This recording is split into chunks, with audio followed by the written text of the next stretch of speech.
Isnapur municipality 13వ ward councillor గా హైమావతి నాగరాజ్ గౌడ్ ను భారీ మెజార్టీతో గెలిపించాలని కోరారు. ఈ సందర్భంగా వారు మాట్లాడుతూ 13వ వార్డులో మంచినీటి డ్రైనేజీ సమస్య ఎక్కువగా ఉందని, వాటిని పరిష్కరిస్తామని, అవసరమైతే బోర్లు వేసి మంచినీటి సమస్యను తీరుస్తామని, ప్రజలకు ఎప్పుడు ఏ కష్టం వచ్చినా వారిని ఆదుకునేందుకు ముందుంటామని హామీ ఇచ్చారు. 13వ వార్డు అభ్యర్థిగా అందరూ నాకు కారు గుర్తుకు ఓటేసి 13వ వార్డుకు నంబర్ 2కు అందరూ వేసి గెలిపించడానికి ప్రారంభిస్తారు.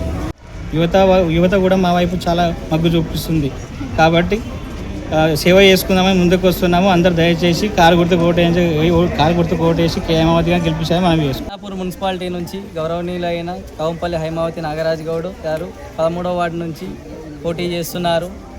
మీకు హామీ ఇస్తుంది ఏమనగా, ప్రథమంగా ఉన్న నీటి సమస్య కానీ, డ్రైనేజ్ సమస్య కానీ, మరి వృద్ధాప్య పెన్షన్లు కానీ, నిరుద్యోగ సమస్య ఏమున్నా సరే వాటికి అండగా ఉంటామని, చిరు వ్యాపారులకి ఏమంటారు అర్హత ఉన్న వాళ్ళకి లోన్ ఇప్పిస్తామని మాటిస్తున్నాము. మున్సిపల్ మీటింగ్స్లో మాట్లాడి వాటికి సంబంధించి ఏమంటారు శ్మశాన వాటికకి స్థలం కేటాయించి ఇచ్చేటట్టు ప్రయత్నం చేస్తాము. మా సొంత నిధులతో అంతిమయాత్ర రథం ఇప్పిస్తామని మాటిస్తున్నాము. ఈ వాడాలో ఉన్న డ్రైనేజ్ సమస్య ఎప్పటికీ ప్రజెంట్ ఇలా మొత్తం నీటి సమస్య ఎక్కువైంది. అవి ఏమున్నా మా సొంత నిధులతో క్లియర్ చేస్తామని మాటిస్తున్నాము.